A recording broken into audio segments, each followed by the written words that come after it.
사랑하는 우리 랩런트들, 써밋콕콕 첫 번째 영상입니다. 미리 본 사무엘을 통해서 우리 랩런트들이 써밋의 길에 이제부터 도전하는 시간이 되기를 바랍니다.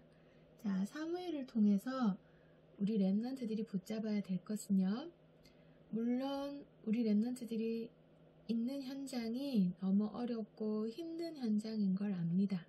공부도 어렵고 친구 관계도 어렵고, 그렇지만 이 힘든 상황이 나에게만 있는 게 아니에요. 수많은 사람들도 많은 어려움 속에서도 그 어려움을 반짝반짝 빛나는 보석과 같은 기회로 만드는 사람들이 있습니다. 그런 사람들을 보고 우리는 써밋이라고 해요. 그런데 우리 랩런트들은 하나님께서 이미 써밋으로 부르신 자들입니다. 자, 오늘 사무엘을 통해서 볼 때의 사무엘은 바로 그 써밋이었어요. 먼저 사무엘이 있었던 시대는요, 하나님의 말씀이 없고 흑암이 덮은 아주 영적으로 캄캄한 시대였어요. 그래서 이상이 흔히 보이지 않았던 시대라고 합니다. 이상이란 하나님이 비전을 아예 이렇게 오픈시키는 것을 이상이라고 해요. 더 이상 미리 보게 하는 랩런트가 없었던 시대에 하나님의 말씀으로 숙련된 세마포 에봇을 입고 하나님 앞에서 말씀으로 훈련되어진 랩런트가 있었으니 그 랩런트가 바로 사무엘이라는 랩런트였습니다. 자, 그런데 이 랩런트는요, 어려서부터 세상과 가족에서부터 단절된 삶을 살았어요. 5명의 남동생, 여동생은 아빠, 엄마와 살았지만 사무엘은 그렇게 살지 못했습니다. 엘리 제사장과 함께 성전에서 하나님 앞에 훈련을 받으면서 살아야만 했어요. 물론 혼자서 잠을 자고 혼자서 모든 외로움을 해결해야만 했습니다. 자, 이런 어려움 속에서 우리 랩런트들은 지금 이 시대 수많은 외로움 속에 있는 랩런트들은요, 대부분 미디어에 빠지게 돼 있어요. 게임이나 웹툰이나 유튜브 영상을 보면서 그 외로운 시간을 달래면서 하루하루 지나가고 있단 말이에요. 그냥 흘러보내는 시간이 된단 말이에요. 하지만 오늘 만난 사무엘은요, 하나님의 말씀이 얼마나 길들여졌는지 이 말씀이 아주 어린데도 불구하고요, 어른 엘리보다 하나님 말씀에 더 훈련이 잘 돼 있었고 너무너무 사랑했어요. 하나님 말씀을 너무 사랑하다 보니까, 너무 사랑하면 어떻게 하죠? 네, 옆에 두고 싶어지죠. 그래서 언약궤 옆에서 잠을 잡니다. 그런 사무엘을 하나님은 부르세요. 어린 사무엘을 하나님께서 부르십니다. 그리고 나서요, 이 시대에 앞으로 일어날 일, 그리고 엘리 제사장 가문에 일어날 일 미리 보기 해주십니다. 자, 그렇게 해서 사무엘은요, 이때부터 하나님이 미리 보는 삶을 통해서 그 말씀을 백성들에게 전하는 선지자의 삶을 살기 시작합니다. 자, 그렇게 해서 자란 사무엘. 사무엘은 여전히 기도와 말씀 훈련에 숙련된 지도자로 자라게 됩니다. 여전히 변함없이 하나님의 말씀을 받고 그 말씀을 전달하는 써밋의 자세에 충실한 선지자로 살아가는 거예요. 자, 그렇게 해서 미스바의 백성들을 모으고 모두 하나님께로 전심으로 돌아오기를 회개 운동을 시킵니다. 그때 블레셋 군대가 쳐들어왔고요. 그 블레셋 군대가 쳐들어왔을 때 사무엘이 했던 행동은요, 하나님께 올바른 예배를 회복하는 거예요. 올바른 복음, 그리고 잊혀졌던 어린 양의 피 제사, 그것을 회복할 때 하나님께서는요, 칼과 창을 들고 있지 않았던 이스라엘 백성들을 승리로 이끌게 하십니다. 바로 블레셋 군대에게만 우레를 내리시고 그 블레셋은 허겁지겁 도망가게 됩니다. 그리고 뺏겼던 땅까지 다시 되찾게 되고 그 땅에 에베넷의 기념비를 세우게 되죠. 자, 이렇게 성경은요, 사무엘을 보고 뭐라고 하느냐, 사무엘이 사는 날 동안에 블레셋 군대가 쳐들어오지 못했다고 했습니다. 왜 그랬다고요? 여호와의 손이 막으셨기 때문에.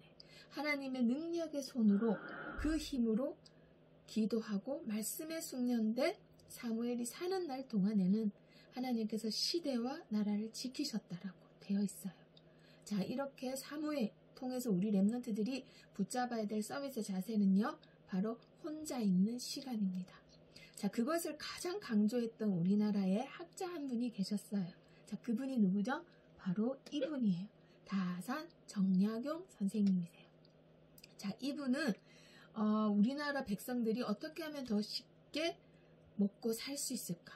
백성들을 위해서 연구하셨던 분이에요. 자, 이 기존기도 만드시고요. 그리고 공부하는 학생들이 어떻게 하면 더 공부를 잘할지 그것을 책으로 만드시고, 그리고 국민들이 어떻게 하면 더 농사를 잘할지 모민심서를 지으신 분이에요. 그것 말고도 너무나 많은 업적이 있으신 분인데, 이분이 그만 정치적으로 이렇게 유배를 가게 되었습니다.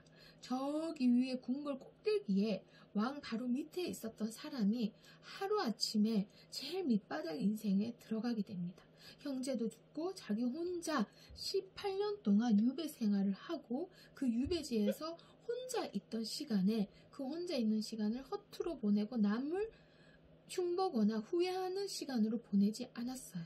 그 시간을 귀한 시간으로, 나의 힘을 쌓는 시간으로 보내게 됩니다. 바로 여태까지 수많은 정보를 수집했던 정약용이 그 모든 것을 학문화시키고 정리하는 시간으로 보냈던 거예요.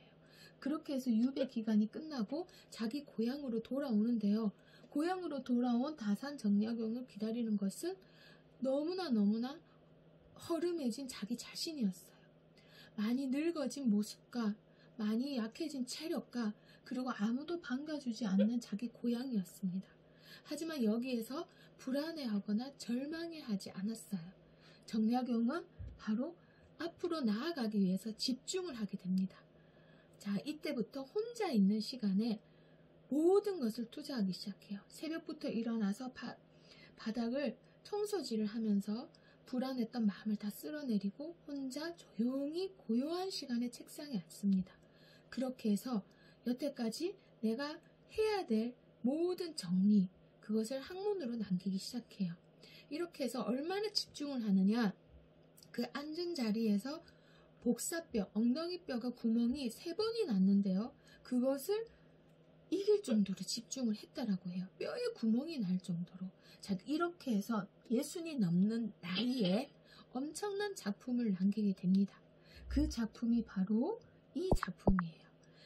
다산 정약용이 남긴 작품의 이름이 여유당 전서라고 하는 500권의 작품을 남깁니다. 이것은 바로 지금 말하는 수험생들, 그리고 밑에 대학 학생들, 교수님 밑에서 공부하는 학생들이 어떻게 하면 더 효율적으로 공부하고 어떻게 하면 더 집중할 수 있고 어떻게 하면 정리와 학습을 잘할 수 있는지 자기의 모든 노하우를 후대에게 남기기 위해서 남긴 작품이라고 할 수 있어요. 이것을 혼자 있는 시간이 아니었다면 다산 정약용은 절대 남길 수 없었습니다. 많은 발명품과 업적이 있었지만 이러한 작품이 아니었으면 지금까지 그 정약용에 대해서 많은 영화와 드라마가 만들어질 정도로 후대에게 존경을 받지 못했을 거예요. 바로 후대를 생각하는 마음에 남긴 이 500권의 책, 그것 때문에 다산 정약용이 지금도 많은 사람들의 존경을 받고 있습니다. 그래서 우리 랩런트들이요, 다산 정약용, 그리고 성경의 사무엘과 같이 혼자 있는 시간, 그 혼자 있는 시간이 너무나 중요합니다. 그냥 흘려보내는 시간이 아니라 나의 것으로, 나의 힘으로 점점점 내공을 쌓아가는 시간. 오늘 서밋 콕콕에서는 그것을 하나 붙잡도록 우리 랩런트들 혼자 있는 시간, 나의 힘으로 흘려보내는 시간이 아니라 나의 힘으로 만드는 시간이 될 거야. 다산 정약용, 사무엘에게 있었던 장점 그 한 가지를 오늘 이번 주 그리고 평생 나의 것으로 만드는 계기가 되기를 우리 랩런트들 서밋에 도전합니다. 그리고 축복합니다.